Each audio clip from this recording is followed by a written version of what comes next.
বলছি বাঁশটা কেমন লাগছে খেতে?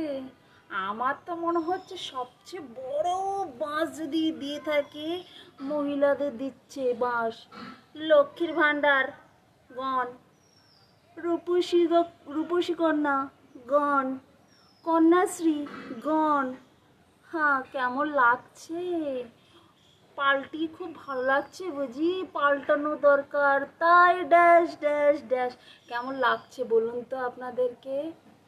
আমার তো খুব কষ্ট হচ্ছে, কারণ আমি লক্ষ্মীর ভাণ্ডার টাকাটা দিয়ে আগের বছরে আমি কি করেছি জানেন? আমার ঘর রং করেছি লক্ষ্মীর ভাণ্ডার এককালীন 22,000 টাকা তুলে, 22,000 টাকা তুলে আমি হচ্ছে ঘর রং করেছি। এই বছর আর পাবো না, খুব কষ্ট হচ্ছে। আমি অন্নপূর্ণা ভাণ্ডার পাচ্ছি না গাইস, আমি পাচ্ছি না। প্লিজ এই গরিবটাকে একটু দয়া করুন।